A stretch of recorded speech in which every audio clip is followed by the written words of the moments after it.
मुलांनो, आज आपण पाहूया modern theory of aromaticity. Modern theory of aromaticity मध्ये आपल्याला एखादा कंपाऊंड अरोमॅटिक आहे का नाही हे आयडेंटिफाय करता येतं. ते कसं आयडेंटिफाय करता येतं तर त्यासाठी आपल्याला शिकायचे आहेत 4 कंडिशन्स जे की आपल्याला कंपाऊंड अरोमॅटिक आहे का नाही हे सांगतं. त्यामधली पहिली कंडिशन आहे the compound should be cyclic and planar, म्हणजे तो कंपाऊंड सायक्लिक असला पाहिजेत आणि प्लेनार असला पाहिजे. दुसरी कंडिशन आहे all the atoms of that cyclic ring must be sp2 hybrid, that is they are in sp2 hybridisation, असं असणं गरजेचं आहे. तिसरी कंडिशन आहे there should be continuous delocalisation of pi electron. आता ही पहिली कंडिशन हा फॉलो करतो, दुसरी कंडिशन फॉलो करतो, तिसरी कंडिशन फॉलो करतो का नाही पहा. या ठिकाणी 2 डबल बॉन्ड मध्ये एक सिग्मा बॉन्ड आहे, म्हणजे ही सिस्टीम कॉन्जुगेटेड आहे आणि कॉन्जुगेटेड जर असेल तर हा डबल बॉन्ड अशा प्रकारे फिरत असतो, रिंग मध्ये हा असा फिरतो. यालाच म्हणायचं डिलोकलायझेशन ऑफ पाय इलेक्ट्रॉन. तर असं होण्यासाठी त्यामध्ये कॉन्जुगेशन असणं गरजेचं आहे. त्यानंतर चौथी जी कंडिशन आहे it should obeys Huckel rule of aromaticity. Huckel rule काय आहे 4n + 2 π इलेक्ट्रॉन. त्या ठिकाणी n म्हणजे काय, n ची व्हॅल्यू ही काय आहे होल नंबर आहे, ती आपल्याला 0 पासून घ्यायची. n = 0 1 2 3 एक्सेट्रा, म्हणजेच हा 0 पासून स्टार्ट होतो आणि कुठलाही होल नंबर आपण यामध्ये ठेवू शकतो. त्यामध्ये आता एक्झाम्पल पाहू. बेंझिन मध्ये Hückel rule 4n + 2 π electron, n ची किंमत जर 1 ठेवली तर 4 × 1 + 2 π = 6 π इलेक्ट्रॉन.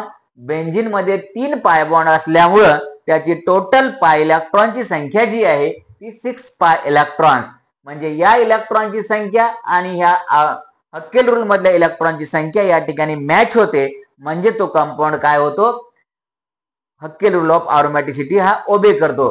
म्हणजे पहिली कंडिशन ओबे झाली, दुसरी कंडिशन ओबे झाली, तिसरी कंडिशन ओबे झाली आणि चौथी कंडिशन ओबे झाली, म्हणजे हा कंपाऊंड कसा आहे अरोमॅटिक आहे. आता आपण एखादा असा कंपाऊंड पाहू जो की या ठिकाणी हकेल रूल असेल किंवा पहिली कंडिशन असेल किंवा दुसरी कुठलीही 4 पैकी एकही कंडिशन जर तो फॉलो करत नसेल किंवा ओबे करत नसेल तर तो कंपाऊंड अरोमॅटिक नसणार आहे.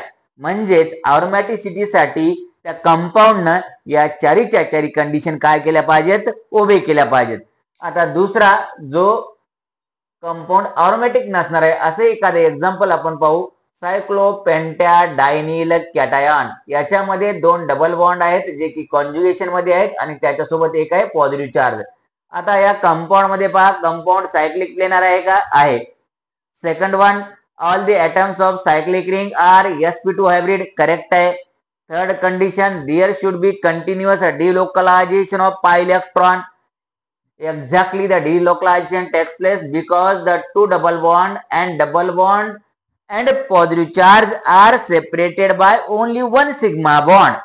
म्हणजे याच्यामध्ये कॉन्जुगेशन आहे आणि कॉन्जुगेशन असेल तर रेझोनन्स किंवा डिलोकलायझेशन हे होतच, म्हणजे तिसरी कंडिशन तो ओबे करतो. आता राहिली चौथी कंडिशन, ही कंडिशन ओबे करतो का नाही आपण पाहू.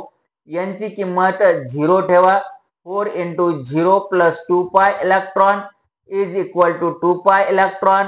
n ची किंमत 1 ठेवा, 4 × 1 + 2 π electron, 2 π electron is equal to 6 π electron. आता हे करते वेळेस आपल्याला या कंपाऊंड मधल्या पाय इलेक्ट्रॉनची संख्या मोजायची आहे. यामध्ये किती पाय इलेक्ट्रॉन्स आहेत, हा एक डबल बॉन्ड आणि हा एक डबल बॉन्ड, म्हणजे टोटल पाय इलेक्ट्रॉनची संख्या आहे 4 π इलेक्ट्रॉन्स. आता या ठिकाणी हे 4 π इलेक्ट्रॉन जी या कंपाऊंड मधल्या पाय इलेक्ट्रॉनची संख्या आणि या ठिकाणी हकेल रूल मधल्या इलेक्ट्रॉनची संख्या कुठेही मॅच होत नाहीये, कारण या ठिकाणी यांची किंमत 0 ठेवली तर टोटल पाय इलेक्ट्रॉन हे 2 π इलेक्ट्रॉन येतात जे की याच्यासोबत मॅच होत नाहीयेत. या ठिकाणी यांची किंमत 1 ठेवली तर 6 π इलेक्ट्रॉन हे मॅच होत नाहीये, म्हणजे 0 ठेवली तर 4 पेक्षा कमी आणि 1 ठेवली तर 4 पेक्षा जास्त, म्हणजेच काय हा कंपाऊंड हकेल रूल ऑफ अरोमॅटिसिटी ओबे करत नाहीये. आणि मी जसं म्हणालो 4 पैकी एकही कंडिशन जर तो कंपाऊंड फॉलो करत नसेल तर तो कंपाऊंड अरोमॅटिक नाहीये. In this way we have clearly understand what is meant by aromatic and what is meant by not aromatic compound.